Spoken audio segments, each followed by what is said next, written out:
디모데후서가 이제 거의 막바지에 이르렀습니다. 이제 9절부터 18절까지는 바울이 개인적인 부탁의 말을 하고요. 그리고 19절부터 22절까지 마지막 인사를 함으로 디모데후서를 마치게 됩니다. 디모데후서는 하나님 앞에 서는 하나님의 백성들에게 유언과 같이 남겨지는 그런 유언장과 같은 말씀이라 했고요. 바통 터치하는 입장에서 다음 세대들이 목회자로서 그리고 주의 백성으로서 교회가 잘 서기를 바라는 마음으로 아주 뜨거운 심장을 가지고 다음 세대를 향한 사랑과 또 나의 달려갈 길을 돌아보며 쓴 것이 바로 디모데 후서입니다. 이제 자신의 삶을 다 맡겼습니다. 그리고 디모데에게도 말했어요.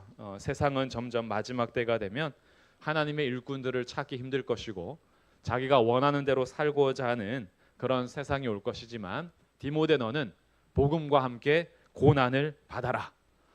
그리스도의 충성된 일꾼으로 모집한 자를 기쁘게 하기 위해서 너는 병사로서 나와 함께 고난을 받아라. 그리고 너도 다른 사람들에게 내가 너에게 부탁한 이 복음을 함께 부탁할 수 있는 그런 역할을 잘 감당해야 한다. 세상이 변한다라고 해서 진리가 변하진 않으니 어떤 세상이 오더라도 진리를 수호하고 진리를 전달하며 진리를 선포하고 진리를 가르칠 자들, 진리 안에 서 있을 자들은 분명히 필요하고 이런 세대들이 계속해서 다음 세대들을 세워가고 양육하는 가운데 진리의 말씀을 옳게 분별하여서 하나님께 인정된 자로 일꾼으로서 드리기에 힘써야 할 것이다 라고 권면하는 중에 있습니다. 그러면서 우리들에게 깨끗한 그릇이 되어 주가 쓰시기에 합당한 그릇이 되기 위하여 청년의 정욕을 피하고 세상을 따라가지 말고 하나님의 말씀을 따라서 온전히 서되 많은 사람들이 하나님의 말씀을 한 귀로 듣고 한 귀로 흘려보낼 것이고 하나님 말씀보다는 자기가 원하는 것들을 추구하면서 살 것이지만 너는 어려서부터 배운 성경 안에 거해라. 하나님의 말씀이 사람을 변화시키고 하나님의 말씀이 성경은 우리가 교훈과 책망과 바르게 함과 의로 교육하기에 유익하니 이 말씀에는 구원에 이르는 지혜가 있을 뿐 아니라 하나님의 사람으로 온전하게 해주고 하나님의 선한 능력을 행할 수 있는 그 힘을 갖출 수 있도록 우리를 도와줄 것이다. 그래서 세상이 변하더라도 변하지 않는 성경에 너는 분명하게 거해야 하며 너만 거할 뿐 아니라 때를 얻든지 못 얻든지 이 말씀을 전파해라. 계속해서 가르쳐야 할 것이며 항상 준비하여 이 말씀을 어느 때든지 너가 전파하면서 선포도 하고 가르쳐야 할 것이다. 그리고 모든 일에 신중해서 우리에게 맡겨주신 전도자로서의 일을 잘 감당하고 직무를 다해라. 이렇게 권면을 하고 있습니다. 그리고 이제 바울이요. 나는 이미 전제와 같이 부어졌다. 선한 싸움을 싸웠으며 달려갈 길을 마치고 믿음을 지켰다. 이제후로는 의의 면류관이 예비되었으므로 나는 이제 그 면류관을 바라보며 주님 오심을 기다리고 있는데 나뿐만이 아니라 주의 길을 걸어가고 사모하는 모든 자들에게 하나님께서는 의의 면류관을 주실 것이다. 그러니 지금 당장 고난을 받는다라고 해서 복음을 포기하지 말고 고난을 차라리 받아들이고 이 복음 안에 말씀 위에 든든히 서서 다음 세대들에게도 힘들고 고난이니까 성경 가르치지 말고 복음 전하지 말고 세상에서 잘 살 수 있게 해주는 것이 아니라 이 복음을 전하고 말씀을 가르쳐라.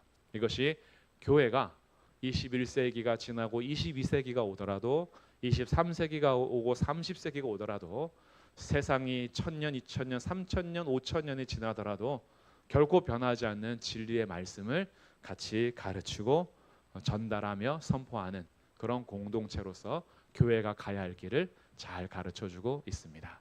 우리 모든 성도님들이 디모데후서에서 권면하고 있는 이 말씀을 따라서 성경에 거하시며 예수 그리스도를 믿는 믿음 안에서 고난이 오더라도 너무 두려워하지 마시고 고난을 받아들이며 우리에게 맡겨주신 전도자의 일을 하며 직무를 다하여서 세상에 우리가 어찌 보면은 동화되어서 세상과 똑같이 사는 것이 아니라 구별된 자로 살면서 하나님의 모집한 충성된 좋은 병사로서 잘 서가시기를 주님의 이름으로 축복합니다. 이렇게 1장부터 4장까지 이런 권면을 한 다음에 이제 마무리하는 때쯤에서 9절부터 4장 9절부터 개인적인 부탁을 하기 시작합니다. 아주 이 개인적인 부탁을 보면요, 오늘도 우리가 한번 생각해 볼 일들이 참 많이 있는데, 먼저 사람이 참 많이 등장합니다. 9절에 보시면 너는 어서 속히 내게로 오라. 너는 디모데를 말하는 거겠죠. 10절에는 데마가 등장합니다. 데마는 이 세상을 사랑하여 나를 버리고 데살로니가로 갔다. 세 번째는 그레스게가 등장합니다. 그레스게는 다른 데선 등장하지 않아서 이 사람이 어떤 사람인지 정보를 알 수는 없지만 그레스게는 갈라디아로 갔고 디도는 달마디아로 갔고 다섯 번째 사람은 11절에 누가만 나와 함께 있다. 근데 또 디모데에게 부탁하는 것이 무엇이냐 하면 11절에 내가 올 때에 마가를 데리고 오라 해서 마가도 등장하고요. 12절에 두기고는 에베소로 보냈다 해서 두기고가 또 등장하고요. 13절에 너가 오는 길에 드로아의 가보의 집에 가면 내가 남겨둔 거기에 벗어둔 겉옷이 있는데 겉옷도 가지고 와라. 가보라는 사람도 등장하고요. 14절에 가니까 구리 세공업자 알렉산더도 등장합니다. 근데 이 알렉산더는 나한테 해를 많이 입혔다라고 하면서 괴롭혔던 사람의 이름도 등장하게 되지요. 오늘은 15절까지인데 이 15절까지 9, 10, 11, 12, 13, 14, 15 이 7절 안에서도요 사람이 매절마다 나오고 있지요. 그리고 다음 주에 마무리할 때에도 여러 사람의 이름이 또 등장하게 됩니다.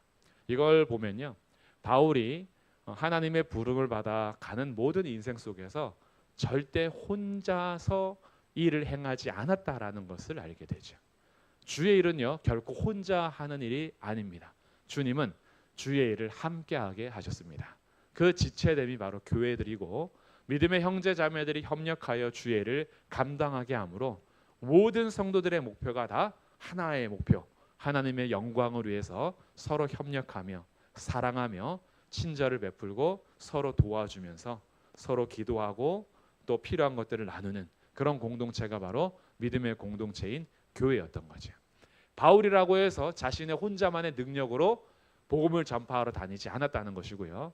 바울이 다른 사람보다 특별해서 영웅과 같은 아주 영웅이 되어서 반은 신이고 반은 인간인 그런 모습으로서 이 전도행을 이뤄내서 어떤 목적을 이뤄내고 성취한 사람이 아니라 매 순간 오늘 죽더라도 내일 내가 어떻게 될지 모르더라도 오늘을 하루를 살아도 주님 기뻐하시는 삶을 살아가는 그런 삶을 추구하며 살아가는 하루하루의 인생이었던 거죠.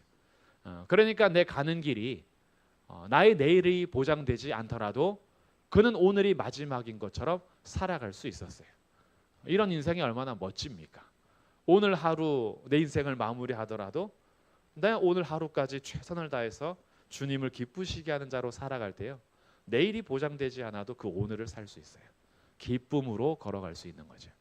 그러니 바울의 인생은요 참 배울 것도 많지만 그의 인생 속에서 사람들이 여러 사람이 있었다라는 것을 보면서 우리들도 마찬가지입니다. 우리의 신앙 생활이 혼자서 내 믿음 키워가는 것이 아니고요, 우리는 서로가 필요합니다. 하나님은 그렇게 우리를 만드셨어요. 그래서 혼자서 모든 능력을 갖추게 하지 않으시고요, 우리 서로 도와줌으로 서로의 연약함 속에서도 함께 빛나게 하신 거죠. 그래서 오늘 우리도 예배하는 이 공동체가 정말 소중한 겁니다. 너무 귀한 것이고요. 우리가 서로 자주 못 만나더라도 예배 시간에 얼굴 잠깐 보고 가더라도요, 우리가 무슨 일이 있다고 들리면은 같이 기도하게 되고, 그리고 다 표현하지 못하더라도 그 사람의 삶에 대해서 함께 아파하기도 하고, 기쁜 일이 있다 그러면 함께 축하해 줄 수 있는 그런 삶. 연약한 모습과 부족한 모습이 보일 때 때로는 그것 때문에 우리가 목소리가 높아지기도 하고 때로는 싸우기도 하지만 뒤돌아서서 우리가 그렇게 다듬어져 가는 것을 보는 거죠. 예전에 더 목소리가 크게 싸웠다면 요즘에 목소리가 좀 작아지는 것이고, 예전에는 모든 것이 걸려서 10번이면 10번 다 부딪혔다면 요즘에는 조금 줄어서 한 8번만 부딪히면서 서로를 이해하게 되는 거죠. 그러니까 선을 지키게 돼요. 이 선 넘어가면 저 권사님이 또 욱하겠지. 이 선 넘어가면 저 집사님이 마음이 상하겠지.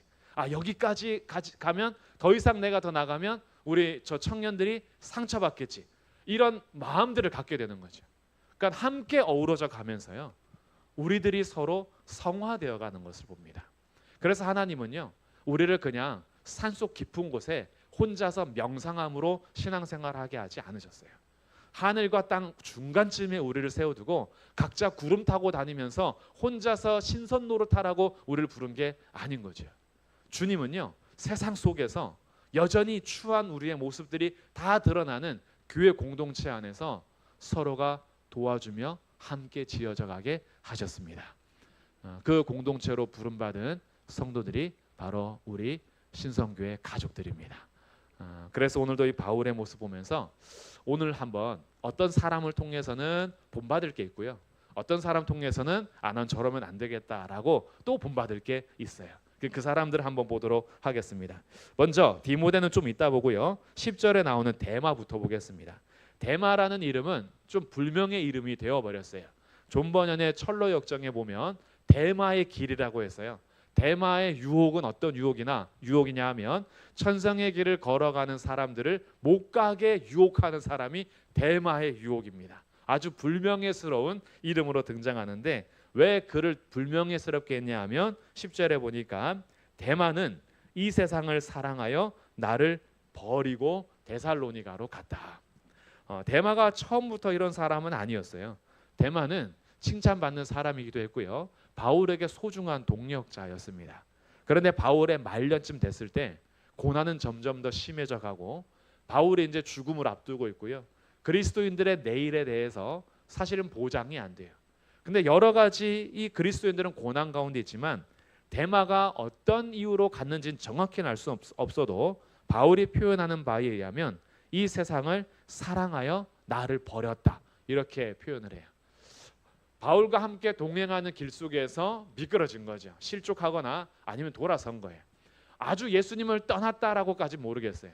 아주 예수님을 완전히 버리고 떠났다라는 것까지 확정할 수는 없지만 바울의 입장에서는 지금 감옥에서 홀로 추위와 견뎌야 하고 죽음 앞에 서야 하는 나의 인생 속에 데마는 함께 있지 않는 거예요. 근데 함께 있지 않은 것이 다른 사역 때문에 함께 있지 않은 것이 아니라 이 세상을 사랑하여 간 거예요. 그런데 지금 나와 함께 복음 안에 고난을 받는 것보다 조금 더 편하고 내가 조금 안정된 삶을 추구하여서 갔을 수도 있는 거죠. 여기까지는 이제 우리가 상상력이 좀 동원되어야 하는 것이기 때문에 조금 더 과격하게 말하면 데마는 아예 구원의 길에서 이탈하여 버리고 갔다, 이렇게까지 생각할 수도 있고, 아니면 지금 잠깐 실족한 상태다라고 하면 그나마 좀 데마를 그래도 변호해 줄 그런 여지를 남겨두는 것이죠. 어쨌든 그가 결국에는 어떤지 모르겠어요. 천국에 가서 데마를 한번 찾아보면 알겠죠. 그때 있는지 없는지 한번 보고, 지금 당장은 지금 이 사건 안에서는 데마가 바울과 함께 하지 않은 거예요. 함께 하면 좋겠는데 함께 하지 않은 겁니다.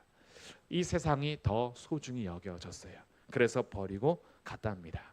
이와는 반대로 11절에 누가는 함께 있습니다. 누가만 나와 함께 있느니라.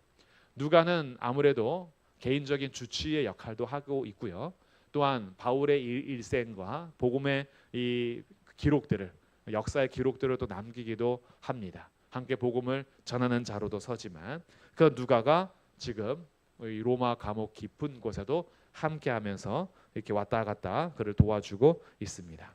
그러니 데마와 누가, 이 두 사람을 먼저 비교해 보면 자기의 유익과 자기의 편안함과 이 세상을 사랑하여 지금 고난을 당하고 있는 바울을 떠난 데마와 같은 사람이 있는가 하면 고난을 받는 현장에도 끝까지 함께하는 누가와 같은 사람이 있습니다. 근데 우리들도 그럴 수 있겠죠. 우리들이 주의 길을 걸어가다가 함께 잘 걸어갔는데 너무나 힘들고 지치고 도무지 내일이 보장되지 않을 때 데마처럼 이 길보다는 이 세상을 사랑하는 마음이 들어올 때가 있어요.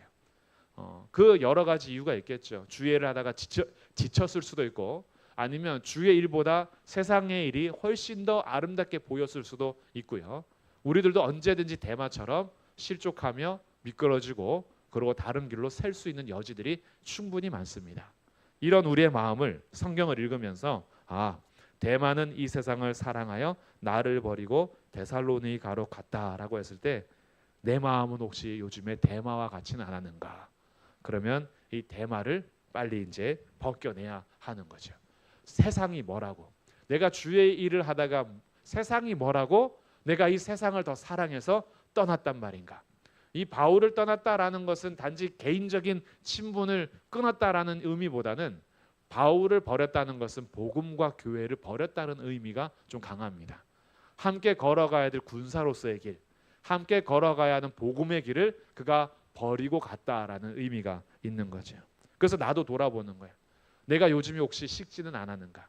전에는 정말 충성된 일꾼이었고, 전에는 나를 모집한 주를 기쁘시게 하기 위해서 그 병사로서 내 삶을 잘 가꾸어 가는데 어느 순간부터 주의 일보다는 세상 일이 더 사랑스러워서 세상에 더 주목하다 보니까 주님 나를 모집한 자로서의 그 삶은 내가 자꾸 잃어버리고 내가 내 삶의 추구만을 향해서 너무 달려가고 있지는 않았는가라고 대마를 보면서 한번 배워보는 거죠. 그러면서 누가가 끝까지 있는 이 삶을 보면서 나도 이 복음과 교회를 위해서 내게 맡겨주신 그 자리를 내가 끝까지 바울과 함께 있는 누가와 같은 삶이 되어야겠다. 그런 삶을 배워가시기를 주님의 이름으로 축복합니다. 중간에 나오는 그레스게와 디도는요, 왜 갔는지는 정확하진 않아요. 그레스게와 디도도 이 세상을 사랑하여 바울을 버리고 갔다라기보다는 지금 이 두 사람은 갈라디아와 달마디아로 무슨 일이 있어서 간 걸로 보입니다. 그런데 정확하게는 이제 모르니까요. 그래도 이 사람들은 뭔가 할 일이 있어서 갔든 아니면 이들도 이 길을 떠나서 갔든 지금 당장 바울과는 함께 있지 않은 거예요. 그래서 바울이 누가만 나와 함께 있다라고 얘기하고 있죠. 그런데 12절 같은 경우는요, 좀 다른 의미인데 두기고는 에베소로 보내었다라고 합니다. 두기고도 아주 중요한 역할을 했던 사람인데 골로새서 같은 경우 이 골로새서 편지를 가지고 골로새 교회에 가서 전해주는 역할도 하는 사람이고요. 바울이 필요할 때마다 같이 동력하면서 섰던 사람인데 이 두기고는 지금 어디에 필요한 사람이었냐면 에베소에 필요한 사람인 거예요. 그러니까 바울이 욕심 부리는 게 아니죠. 모두가 나와 함께 있어야 돼라는 것이 아니라 주님께서 필요한 곳에 사람들이 배치가 되어야 합니다. 왜냐하면 이 일은 바울의 일이 아니라 주님의 일이기 때문인 거죠. 그래서 두기고는 에베소로 보내었다라고 해서 두기고도 지금 함께 있지 않은 거예요. 그러다 보니까 누가만 함께 있는 상태에서 바울이 간절히 원하는 게 뭐냐 하면 디모데가 빨리 오기를 바라는 겁니다. 9절에서 그래서 이렇게 요청했어요. 너는 어서 속히 내게로 오라. 이 편지를 받으면 빨리 왔으면 좋겠어요. 근데 이 빨리 가도요, 이 편지가 가는데 시간이 있고 편지를 받고 출발을 하잖아요. 3개월 걸립니다. 그러니까 빨리 오라 해도 이 3개월 만에 볼 수 있는 거예요. 요즘 같아서는 카톡을 하거나 전화를 해서 빨리 와 그러면 저기 미국에 있어도 비행기 타고 가면은 만날 수 있는데 금방 만나는데 당시에는 그러지 못했어요. 그러니까 바울이 속히 오라라고는 하지만 그 속히가 당장 내일이 아닌 거예요. 3개월 정도를 기다려야 하는 시간인데 누가만 함께 있는 바울이 죽음을 앞두고 그리고 차가운 감옥에서 지금 겨울을 맞이해야 하거든요. 그래서 겨울을 맞이할 때에 디모데가 빨리 와줬으면 좋겠는 거예요. 그래서 올 때에 뭘 가지고 오라 하냐면 13절에 겉옷을 좀 가지고 와라. 이 겉옷이 오늘 우리로 말하면 롱패딩이라고 생각하시면 됩니다. 너무 추우니까요. 이 롱패딩이 지금 필요한 거예요. 이 겉옷이 이불 역할도 하고 이러는 옷인데 너가 이 겨울이 오기 전에 빨리 와서 나 너무 춥다. 안 그래도 감옥이요. 우리 그 여름에도 동굴에 들어가면 정말 춥잖아요. 겨울이 되면 더 춥거든요.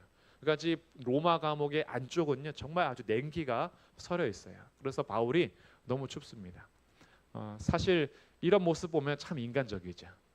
사도 바울이 죽음 앞에서도 탁 죽으시오. 죽음 앞에서 복음을 전하는 강인한 모습 아니겠어요?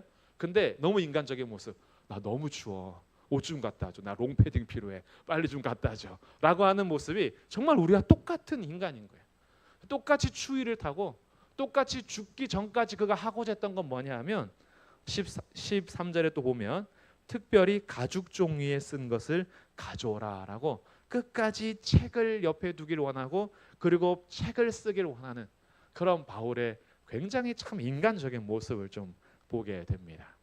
그러니 성경에 나오는 인물이라고 해서요, 우리하고 다른 인물이 아니에요. 천사와 인간 중간쯤에 있는 사람들이 아니라 우리하고 똑같이 덥고 똑같이 춥고 똑같이 배고프고 잠 못 자면 예민해지고 매 맞으면 아프고요, 못 먹으면 배고프고, 정말 우리와 똑같은 성정의 사람인데 그들이 왜 여기에 있냐 하면 복음과 교회 때문에 고난을 받으면서 그 길을 걸어가고 있는 거예요. 그러니 우리가 주의 길을 걸어갈 때요, 1년 365일 정말 1분 1초도 허튼 데 쓰지 않고 쭉 가는 건 너무 기계적이죠.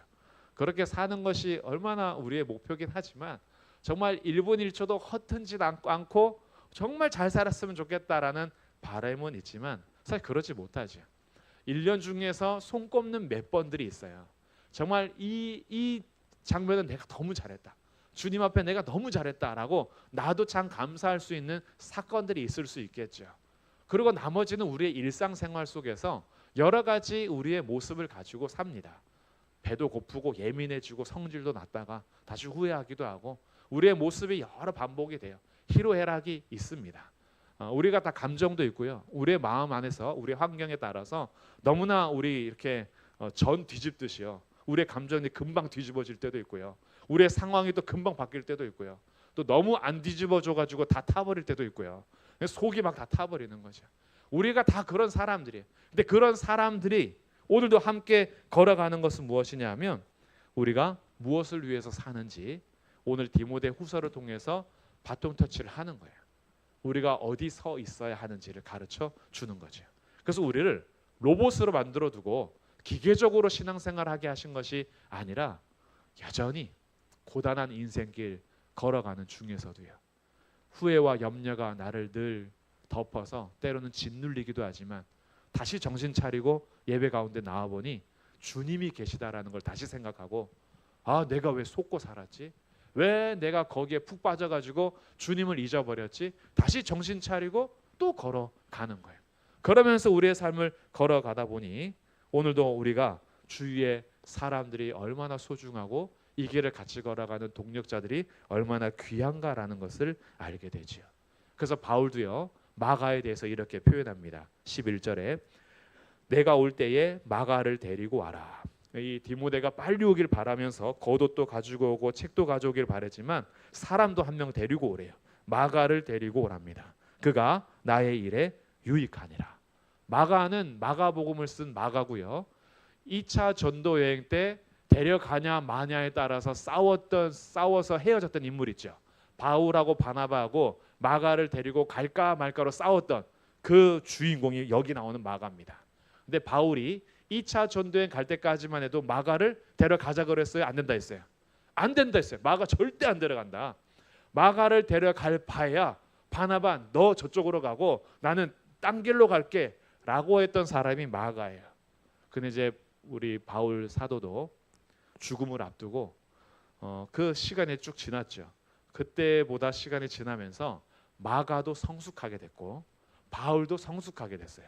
그러면서 이제 마가가 2차 전쟁 출발할 때 그 감정이 아니라 아, 정말 귀한 사람이라는 것을 알게 되고 맞아들이고 관계가 회복이 되어 있죠. 그래서 마가를 데리고 와라. 그가 나의 일에 유익하다. 한 명 한 명의 동력자들이요, 이렇게 같이 서가는 거예요. 예전에는 혹시 그럴 수 있어요. 우리 권사님들, 우리 장로님, 우리 신앙생활 오래 하신 분들은요, 전에는 쟤는 진짜 나하고 함께 일할 사람이 아니었어. 시간이 지나고 나니까 얘도 일 잘하네, 함께 손발이 맞네 라고 성장한 사람들의 모습을 봐요. 근데 그때는요, 그 사람만 성장한 게 아니에요. 사실은 나도요, 포용력이 더 커진 거예요. 함께 성장하는 거예요.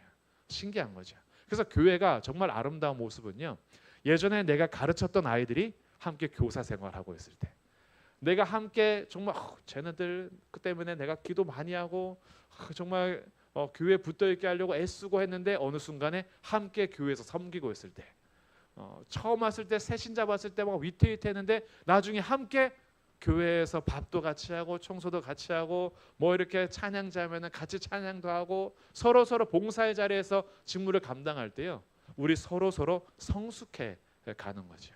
바울도 마가에게 이런 표현인 겁니다. 마가를 데리고 와라. 그가 나의 일에 유익하니라. 그러니 한 사람 한 사람 이름들 등장하는 사건들 전체로는 알 수 없지만요, 바울이 마지막에 편지를 쓰면서 이 사람들의 이름을 기록하면서 디모데에게 빨리 왔으면 좋겠다. 누가만 지금 나와 함께 있어. 데마는 나를 버리고 딴 데로 갔어. 두기고는 에베소에 필요하기 때문에 거기에 보냈어. 근데 너 올 때에 추우니까 겉옷도 가지고 와. 책도 가지고 왔으면 좋겠다. 그리고 마가도 데리고 와라. 라고 하는 이 개인적인 부탁이요, 어찌 보니까 너무 따뜻한 거예요. 한편으로는 더 인간다운 모습인 거예요. 그 전까지는 좀 인간답지 않은 모습이에요. 돌 맞아서 깨졌는데도 다시 일어나서 복음 전하러 들어가고 상당히 부담스러운 모습이에요. 이렇게 살라 그러면 나도 힘들어. 그런데 배가 고파도 죽음 앞에 풍랑을 만나도 몇 번의 태형을 맞아도 끝까지 십자가 복음을 외치며 나아가는 그 강인한 모습만 가지고 있을 때는 나하고 가까이 하기에는 너무 먼 사람 이렇게 느껴졌는데, 마지막 부분에서 누구는 나 버리고 갔어. 누가만 나와 함께 있어. 한편으로는 조금 연민의 마음도 생기죠. 바울도 늙었나 보다. 바울도 이제 정말 외로운가 보다. 뭐 이런 마음이 들 정도로 바울도 똑같은 인생이었다. 우리하고 똑같은 사람이었다. 그가 우리와 달랐던 사람이 아니라 똑같은 사람인데 주님 만나서 그 주님이 그것보다 더 소중해서 자기의 먹는 것보다, 자기가 입는 것보다, 자기의 명예나 자기가 이 세상에서 더 잘 사는 것보다 더 소중한 분이 주님이었기 때문에 그래서 이 길을 걸어갔지, 우리하고 완전히 다른 사람이라서 그렇게 살았던 것은 아니구나. 정말 그 옆에는 사람들이 필요했고 돕는 사람들이 필요했고 함께하는 사람들이 여전히 필요했던 우리하고 똑같은 사람이었다. 그러면서도요, 또 하나 배우는 것은 14절에 이제는 자기를 괴롭혔던 사람을 얘기합니다. 14절, 구리 세공업자 알렉산더가 내게 해를 많이 입혔음에. 혹시 우리 주변에 알렉산더 같은 인물이 있습니까? 나한테 해를 많이 입힌 사람 생각나신다면요, 오늘 그 사람을 어떻게 해결할 것인가 방법이 나옵니다. 한번 염두에 두세요. 나한테 알렉산더는 누군가? 조선은 이러면 이제 제가 조금 많이 힘든데 나한테 알렉산더는 누굴까라고 생각하면서 그가 나한테 해를 많이 입혔대요. 그래서 바울이 결정하는 게 뭐냐? 14절, 구리 세공업자 알렉산더가 내게 해를 많이 입혔음에 주께서 그 행한 대로 그에게 갚으시리니. 자기가 같이 복수한다는 거예요? 안 한다는 거예요? 안 한다는 거예요. 나한테 해를 많이 입혔어요. 그래서 나는 누구한테 맡겨요? 주님께 맡기겠대요. 이것은 굉장한 믿음입니다. 어떤 믿음이냐 하면 주님은 선악간의 심판자로서 공의로운 분이라는 걸 믿는 거예요. 그래서 내가 똑같이 살지 않고 똑같이 복수하지 않고 주님께 맡겨요. 주님께서 행한 대로 갚아 주실 것이다. 그리고 나는 주의 길을 걸어가는 거예요. 우리가 내가 당한 것 때문에 그 사람하고 똑같이 복수하려고 살다 보면요, 복수는 할 수 있어요. 근데 나도 여전히 주의 길에서는 벗어난 상태를 발견하게 됩니다. 그래서 오늘 하나 배우는 거예요. 알렉산더와 같은 자가 있을 때요, 알렉산더를 주님께 맡기세요. 주님께서 갚아주시리니. 얼마나 시원합니까? 주님이 어떻게 갚아줄지는 모르겠지만 주님께 맡겨버리는 거예요. 그럼 주님께서 선악간에 판단하실 것이다. 그래서 우리 구약의 역사도 마찬가지고 신약의 역사도 마찬가지고요. 정말 악한 자들이 계속해서 높아져서 자신의 권력으로 불의를 행하면서 악을 행하면서 약한 자들 그리고 믿음의 사람들을 짓밟는 아주 비참한 상황들이 너무 많은데 결국에는요, 때가 되면 주님이 손을 드십니다. 주님이 손들어서 선악간에 판결하시며 의의 심판을 하게 되는 장면들이 곳곳에서 등장을 하죠. 그리고 자기 백성들의 신원하는 그 소리를 들으십니다. 그리고 그들을 감싸주시고 이 땅에서 당했던 모든 것들을 위로해 주시는 거죠. 그래서 내가 심판자 역할을 하지 않겠다. 주님께서 행한 대로 갚아 주실 것이다. 이게 첫 번째 역할이 하는 일이고요. 두 번째, 그럼에도 불구하고 주님이 심판하신다라고 해서 그냥 가만히 있으면 되느냐? 그러지 않아요. 15절, 그를 주의하라. 우리들은요, 우리에게 해를 입히는 사람들, 특히 여기서 해를 입혔다라는 것은 단지 개인적인 해만 있는 것이 아니고요. 15절에 이렇게 얘기합니다. 너도 그를 주의하라. 그가 우리 말을 심히 대적하였느니라. 우리 말을 심히 대적했다라는 것은 바울이 전하는 복음에 대해서 반대했다는 뜻이에요. 복음을 방해하고 교회가 세워지는 것을 방해했던 것을 해를 많이 입혔다라고 하는 거예요. 개인적인 그냥 일이 아니고요.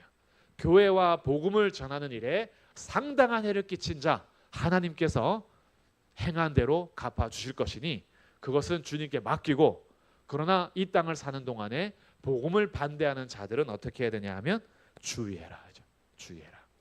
너는 신중하게 그와의 관계도 주의해야 하고 그가 어떻게 우리를 말과 행동으로 공격할지를 모르니 항상 주의하고 있어야 된다라고 우리를 해를 입히는 사람들에게 어떻게 이 일들을 해결해 가야 되는지 가르쳐 주고 있습니다. 오늘은 이 15절까지 함께 나눔하도록 할 텐데요. 이 15절을 통해서 이제 정리해 보겠습니다. 먼저 첫 번째, 우리가 사람들을 한번 생각해 보면서 나의 삶을 돌아볼 때에 첫 번째 부류의 사람은 말과 행동으로 복음에 반대하는 사람이 있습니다. 이 세상을 사랑하여 데살로니가로 가거나 아니면 대적하는 알렉산더와 같은 사람이 있어요. 우리 삶에도 주변에도 마찬가지예요. 첫 번째 부류의 사람들은 말이나 행동으로 이 복음을 반대하는 사람이 있습니다. 우리들도 예전에는 복음이고 말씀이면 항상 아멘만 있었는데 요즘에 내 마음과 내 삶이 아멘이 되지 않는다면 우리도 지금 대마처럼 좀 흔들리는 경우에 서 있을 수 있는 거예요.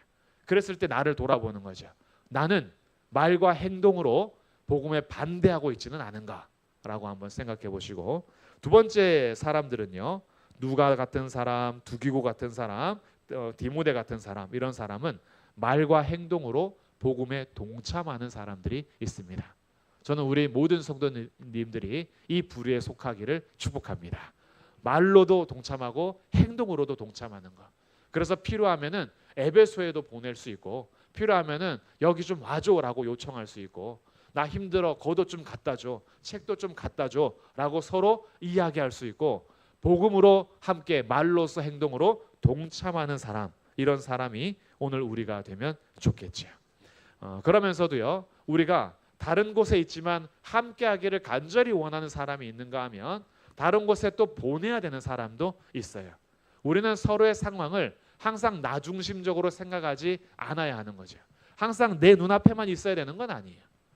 어떤 경우에는 보내줄 줄도 알아야 하고 또 오기를 좀 요청도 할 줄 알아야 되고, 그래서 우리는 서로가 복음에 동참하면서 내 중심적인 인생이 아니라 하나님 중심으로 주님이 우리에게 원하시는 것들을 함께 살펴보면서 서로의 필요에 따라서 우리가 무엇을 도와주어야 할지, 때로는 어디를 보내야 할지, 어떻게 해야 할 것인지 우리가 한번 살펴보면서 우리가 함께 설 때에 이 믿음의 공동체가 더 아름답게 서가는 거죠.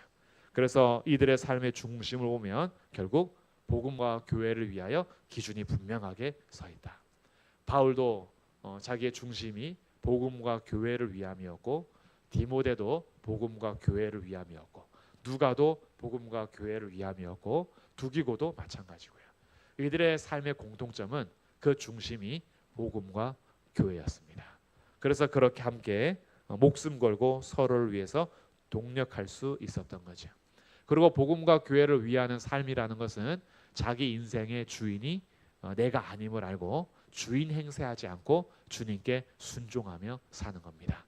내가 필요한 곳이 어디인지 주님이 명하신 곳에서 순종하며 살아가는 삶, 그 삶을 살아갈 때에 우리가 말과 행동으로 복음에 반대하는 사람들이 아니라 말과 행동으로 복음에 동참하는 사람들이 될 수 있을 것입니다. 그래서 요즘에 우리가 무슨 일을 겪고 있든지 그 일이 좋은 일이든 나쁜 일이든 주님이 여전히 우리 인생을 주관해 가심을 믿고요. 오늘도 나를 초청하십니다. 일어나라, 함께 가자. 나의 사랑, 나의 어여쁜 자야, 일어나 함께 가자. 라고 이 복음과 교회 역사에 우리를 초대해 주셔서 함께 서게 해 주십니다. 뒤에 내가 후회할 일들이나 염려들 때문에 너무 붙잡혀 있지 말고요. 오늘 다시 좀 툴툴 털어버리고 나의 인생의 중심이 무엇인지를 확인하면서 복음과 교회를 위해서 나를 세워주신 나의 인생길에 내 인생의 주인이 하나님이심을 믿고 이제 내 인생을 맡기고 다시 주님 앞에 걸어가면서 우리 모든 성도님들이요, 말로써 행동으로써 복음에 동참하는 귀한 인생 되시기를 주님의 이름으로 축복합니다. 네, 기도하겠습니다.